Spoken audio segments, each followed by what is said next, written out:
Hello students, as you all know that we have completed our last two chapters, aggregate demand and income multiplier, and today we are going to start a new topic, and the name of our topic is deficient demand and excess demand.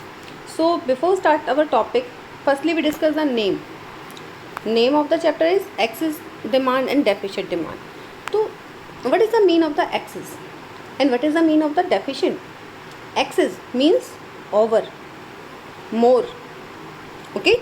Access means ज़्यादा हो जाना, deficient means less, कम पड़ जाना या कम हो जाना, क्या कहलाता है? डेफिशिएंट. एक्सेस मीन्स ज़्यादा हो जाना. अब चैप्टर का जो नाम है वो है डेफिशिएंट डिमांड, डिमांड का कम हो जाना. एक्सेस डिमांड, डिमांड का बढ़ जाना. ओके, तो चैप्टर का नाम हमें आराम से क्लियर हो गया कि डिमांड का कम हो जाना और डिमांड का बढ़ जाना. तो डिमांड कब कब किन किन सिचुएशन में घटती है और किन किन सिचुएशन में बढ़ती है. अगर डिमांड ना इंक्रीज़ हो रही है ना डिक्रीज़ हो रही है तो फिर क्या कहलाएगी? इक्विलिब्रियम. क्या कहलाएगी? इक्विलिब्रियम. भाई जब एग्रीगेट डिमांड, हम जो डिमांड का बढ़ना और घटना कहते हैं वो किससे कंपेयर करते हैं? एग्रीगेट डिमांड होती है हमारे पास, एग्रीगेट डिमांड को हम कंपेयर करते हैं एग्रीगेट सप्लाई से.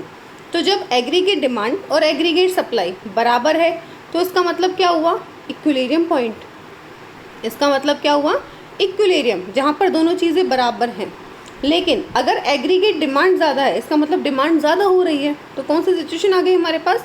एक्सेस डिमांड की सिचुएशन हम फेस कर रहे हैं. लेकिन अगर एग्रीगेट सप्लाई ज़्यादा है तो डिमांड क्या हो रही है? कम. इट मीन्स डेफिशिएंट डिमांड की सिचुएशन को हम फेस कर रहे हैं.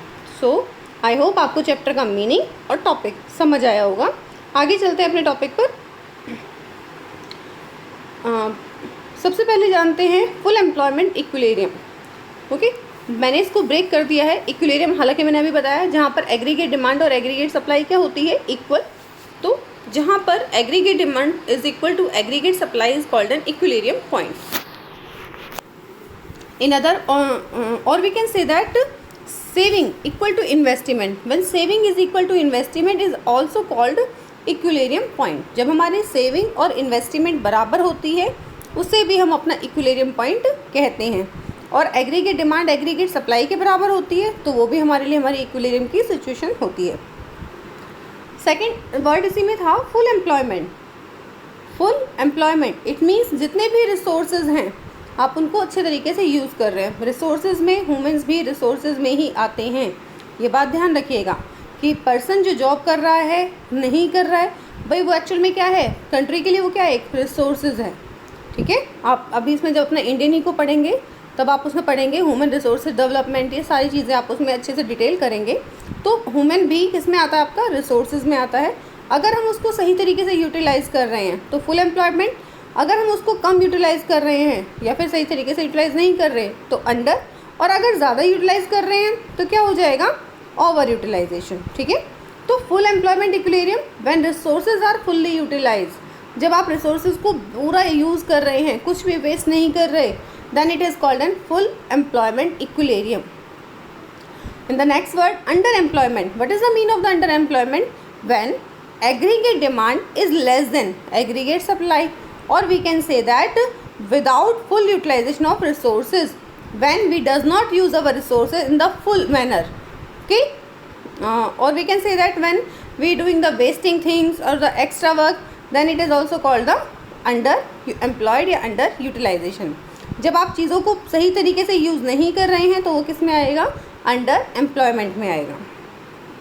ओके, अब नेक्स्ट है आपके लिए फुल एम्प्लॉयमेंट. हालांकि मैंने अभी बताया आपको, जब आप बेटर यूटिलाइजेशन करते हैं तो उसे हम कहते हैं फुल एम्प्लॉयमेंट. नेक्स्ट आता है voluntary employment and involuntary employment. This is your homework. आप मुझे इसका आंसर अपने कमेंट बॉक्स में लिखकर भेजेंगे कि वॉलंटरी एम्प्लॉयमेंट क्या होता है और इनवॉलंटरी एम्प्लॉयमेंट क्या होता है. होमवर्क देने के पीछे इसके लिए एक रीज़न भी है कि ये मैं आपको लास्ट वीडियो में समझा चुकी हूँ. तो पता चल जाएगा आप कितनी वीडियोस देख रहे हो और कितना आप पढ़ रहे हैं. लास्ट वीडियो में हम इसे डिस्कस कर चुके हैं, तो आपको इसका मीनिंग पता होना चाहिए. नहीं पता, वीडियो देखो और फिर मुझे इसका आंसर कमेंट बॉक्स में लिख कर भेजिए. ओके, ये आपके लिए आपका होमवर्क है. सो नेक्स्ट स्टार्ट करते हैं हम अपना डेफिशिएंट डिमांड. डेफिशिएंट डिमांड क्या होता है? डेफिशिएंट मीन्स कमी. जब आपकी डिमांड क्या हो रही हो? कम हो रही हो. तो हम सिंपल कह सकते हैं aggregate demand is less than aggregate supply. When aggregate demand is less than aggregate supply it is called an deficient demand. और in other words a situation of under employment equilibrium, वो situation जहाँ पर आप क्या कर रहे हैं, under employment हैं, रिसोर्सेज को कम यूटिलाइज कर रहे हैं, वो सिचुएशन भी कौन सी कहलाएगी, डेफिशिएंट डिमांड की सिचुएशन कहलाएगी आपके लिए। इसको एक डायग्राम के ज़रिए देखते हैं। ये डायग्राम है हमारे लिए इसमें, हालांकि ये सारे डायग्राम आप पहले भी बना चुके हैं, लेकिन फिर भी चलिए कोई दिक्कत नहीं है। ये सामने ही हमारे पास, ओके, ये हमारा वाई एक्स एक्सिस जिस पे हम अपनी क्या दिखा रहे हैं, इनकम, और ये हमारा वाई एक्सिस जहाँ पर हम क्या शो कर रहे हैं, अपनी एग्रीगेट डिमांड। सबसे पहले हमने वाई या फिर एग्रीगेट सप्लाई बोल दूँ भी मैं इसको, ये जा रहा है हमारे पास हमारा एग्रीगेट डिमांड। ध्यान रखिए, देखिए मैंने इसमें लिखा है एग्रीगेट डिमांड एफ, एफ का मतलब फुल एम्प्लॉयमेंट। दूसरा जो हमने बनाया है aggregate demand you, means under employment. तो ये जो गैप बना है ना, मैं इसको नाम दे देती हूँ एम और पी। एम और पी के बीच में जो गैप बना है ये क्या कहलाएगा आपके लिए, आपका डेफिशिएंट डिमांड। ओके, तो देखा जाए तो वही है भाई, जो सिचुएशन होनी चाहिए थी कहाँ पर, एम पर होनी चाहिए थी, है कहाँ पर, पी पर। तो एम से पी के बीच में जो गैप है वो क्या है, डेफिशिएंट डिमांड। और यहाँ पर अगर मैं नीचे की तरफ से मैं लाइन खींचती हूँ तो यहाँ होना चाहिए था फुल एम्प्लॉयमेंट, और यहाँ क्या है, अंडर एम्प्लॉयमेंट। भाई यहाँ तक आप चीज़ों को बहुत अच्छे तरीके से यूटिलाइज कर रहे हैं, आप कुछ भी वेस्ट नहीं कर रहे हैं, तो वो क्या बन जाएगा, फुल एम्प्लॉयमेंट। नाम दे देते हैं हम इसी को भी, मैंने इसको नाम दे दिया है क्यू और आर। ओके, तो जब आप चीज़ों को अच्छे तरीके से यूज़ कर रहे हैं तो क्या बन जाएगा, फुल एम्प्लॉयमेंट। जब आप चीज़ों को अच्छे तरीके से यूज़ नहीं कर रहे हैं तो वो क्या बन जाएगा, अंडर एम्प्लॉयमेंट। हालांकि देखिए मैंने डायग्राम बिल्कुल क्लियर इसमें बनाया है, सिर्फ समझाने के लिए इसके ऊपर ओवर राइटिंग की थी। ये आपके लिए क्या है, आपका एग्रीगेट सप्लाई, ये आपका aggregate demand F, aggregate demand you, और ये जो गैप है ये क्या है आपका, डेफिशिएंट डिमांड। यहाँ पर ये वाई और इसको मान लीजिए टी, तो ये क्या है, फुल एम्प्लॉयमेंट, और ये पॉइंट क्या है आपका, अंडर एम्प्लॉयमेंट। ओके, अब बात आती है इसमें कॉजेज़ की कि रीज़न क्या होते हैं। अब रीज़न भाई एग्रीगेट डिमांड हमने पढ़ा था, तो एग्रीगेट डिमांड में ही जब हमने पढ़ा एग्रीगेट डिमांड का फॉर्मूला C प्लस आई प्लस जी प्लस एक्स माइनस एम, अच्छे तरीके से रट गया होगा क्योंकि काफ़ी बार बोला गया है ये। C मीन्स कंजप्शन या फिर household sector, I means investment या फिर producer sector, G means government, X minus M यानी कि एक्सपोर्ट माइनस इम्पोर्ट यानी कि नेट एक्सपोर्ट। ओके, तो एग्रीगेट डिमांड का ये फॉर्मूला होता है। अभी बताइए ये जो हमने अपना टॉपिक कर रहे हैं डेफिशिएंट डिमांड में, इनका क्या रीज़न है, क्या रीज़न है, ये सारी चीज़ें क्या हो रही होंगी, कम हो रही होंगी, डिक्रीज़ हो रही होंगी। भाई कंजप्शन कम हो रही होगी, लोग इन्वेस्टमेंट भी कम कर रहे होंगे, गवर्नमेंट के खर्चे कम हो रहे होंगे, और नेट एक्सपोर्ट भी क्या हो रहा होगा, कम हो रहा होगा, जिसकी वजह से एग्रीगेट डिमांड क्या हो गई है, घट गई है। और एक दूसरा जो मेन रीज़न इसमें अलग है वो क्या है, इंक्रीज़ इन टैक्सेस। जब आप टैक्सेस में इंक्रीज़ करते हैं तो डिमांड क्या हो जाती है, कम।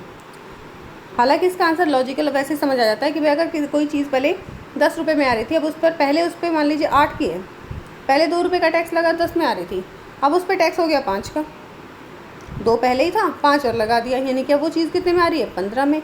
तो चीज़ क्या हो गई, महंगी। जैसे ही किसी गुड्स के प्राइस बढ़ते हैं वैसे ही उसकी डिमांड क्या हो जाती है, कम। तो प्राइस बढ़ने से भी डिमांड क्या हो जाती है, कम हो जाती है, बेसिक फंक्शन इसका। तो जैसे आप टैक्सेस में इंक्रीज़ करेंगे डिमांड क्या हो जाएगी, कम हो जाएगी। ओके, और ये इसके रीज़न।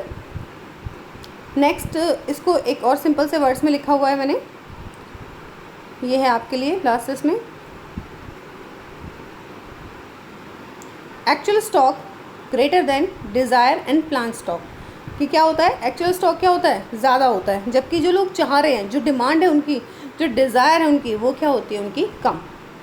ओके, तो उसे हम क्या कहते हैं, अपना डेफिशिएंट डिमांड। आज का हमारा टॉपिक डेफिशिएंट डिमांड यहीं पर कंप्लीट होता है, और कल हम अपना इसमें स्टार्ट करेंगे एक्सेस डिमांड। और आप लोगों से रिक्वेस्ट है कि इसको अच्छे से पढ़िए, 2-3 बार देखिए, और फिर आपसे जो क्वेश्चन पूछा जाता है उसका आंसर साथ साथ आप मुझे कमेंट बॉक्स में लिखकर भेज दीजिए। Okay, thank you, have a nice day.